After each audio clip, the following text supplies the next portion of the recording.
Good morning. Yeah, thank you.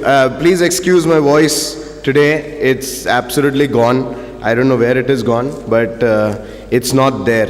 But I got up in the morning today and I said good morning to my wife. I actually said I love you. And I heard myself say in a deep baritone. You know, baritone, it's a very deep bass voice. Now it's a little better, but in the morning it was just very, very deep. I felt good because I have the voice of a certain person called the Big B. You know who that is? But please excuse my voice. I cannot be very loud today, but I have a word for you. So we'll share that. Let's pray before we do that. Let's close our eyes, bow our heads, and ask God for wisdom. Father, this morning we just are so thankful, Lord, that we are alive this morning. We thank you, Lord, that you have this day planned for us, that you have planned victory for us, Lord. Your word says, Lord, that you have made this day for us to rejoice in it.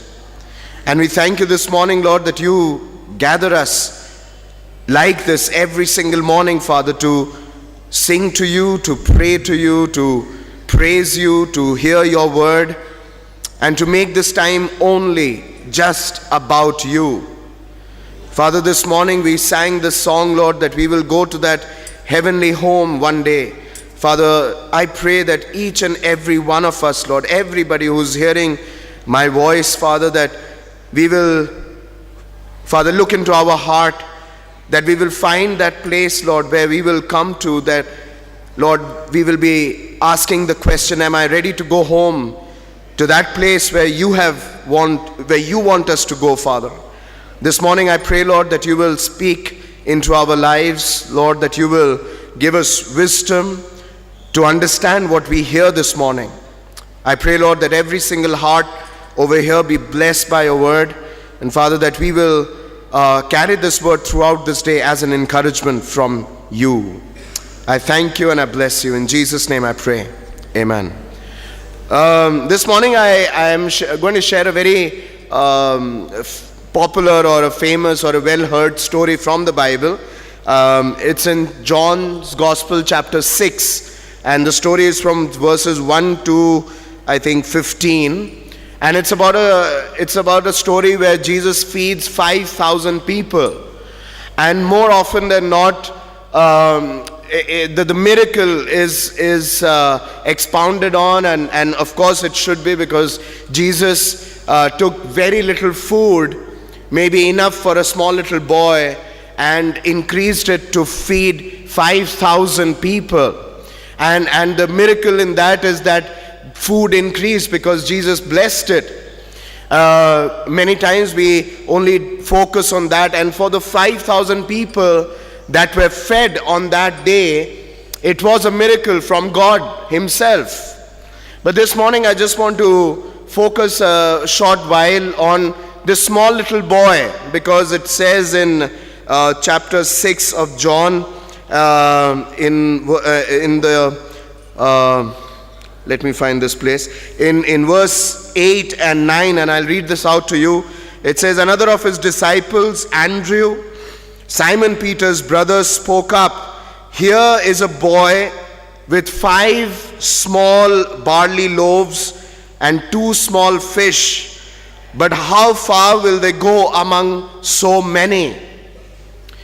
I want to focus on this little boy, because until and unless he would turn his food over to Jesus, the food could not be multiplied. And if the food was not multiplied, the 5,000 people would not be fed.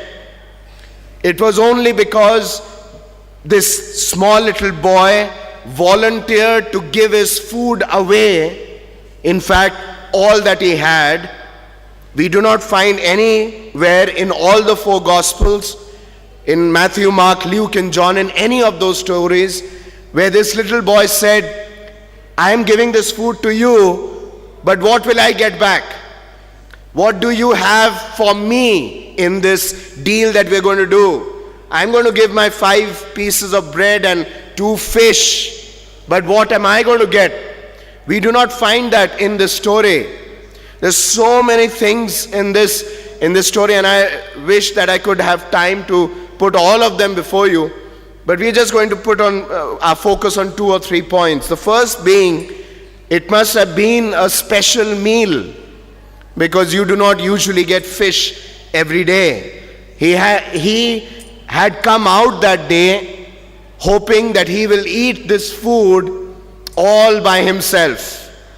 It's like I want to have a bar of 5-star all by myself.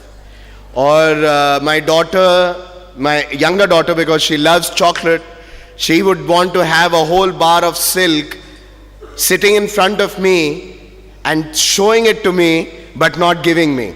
I want to have the experience for myself, but he chose to give it away.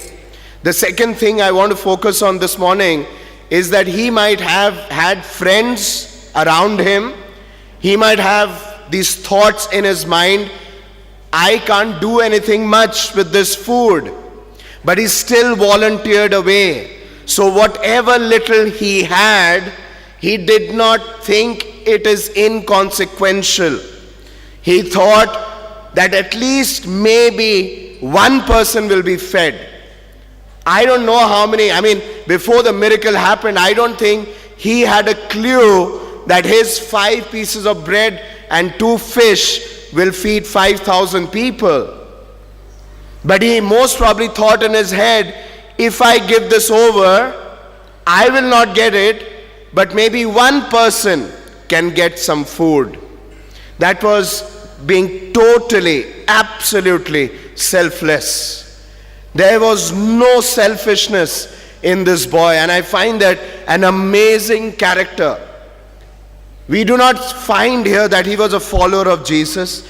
We do not find here that he was worshipping God every morning.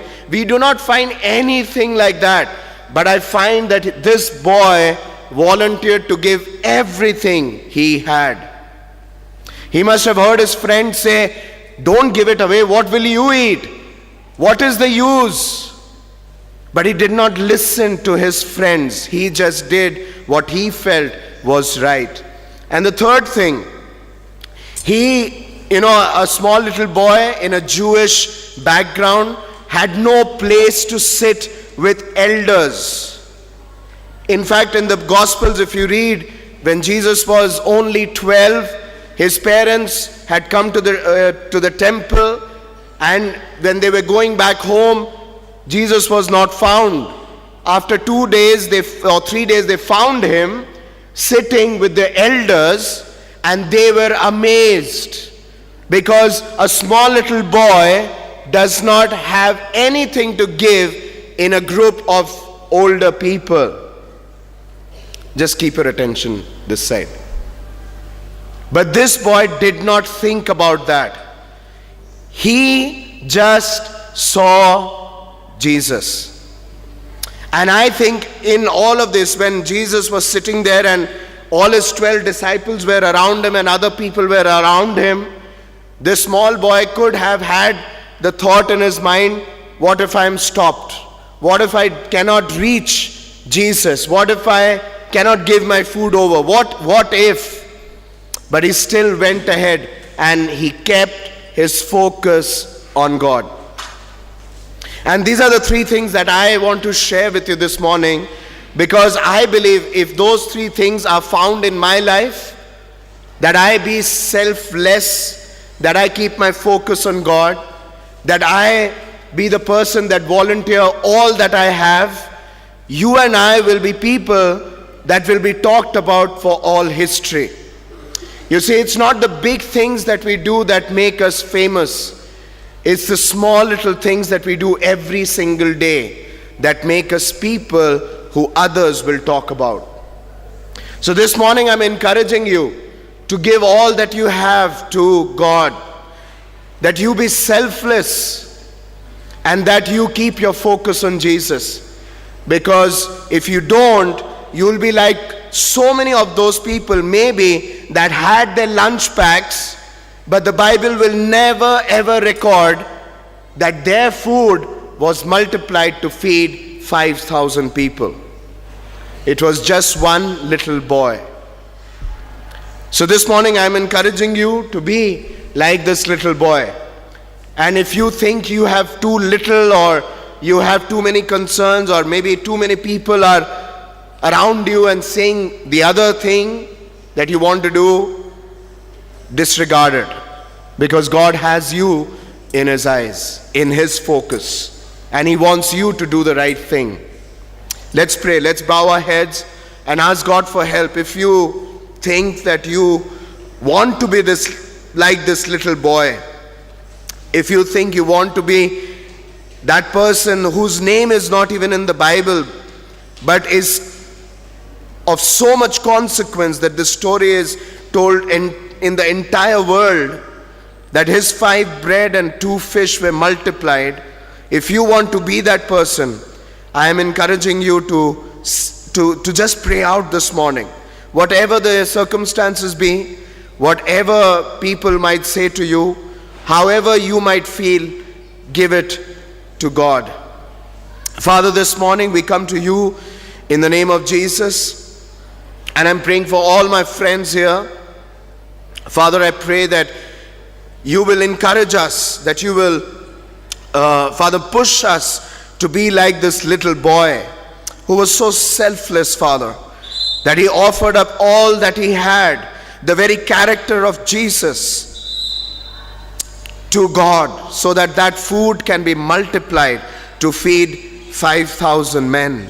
Father, I pray that you will help us, all of us, including myself, to become that person, Lord, that will keep our focus on Christ and Christ alone. Father, because from there we draw our strength. From there we draw our life's purpose and mission. Father, I pray that you will help us to keep this word in our hearts the whole day today, Father. Help us to meditate on it and help us to receive revelation from it, God. We thank you this morning for speaking to us. We bless you. We give you honor. We give you praise. In Jesus' name we pray. Amen. Amen. Thank you so much. Have a great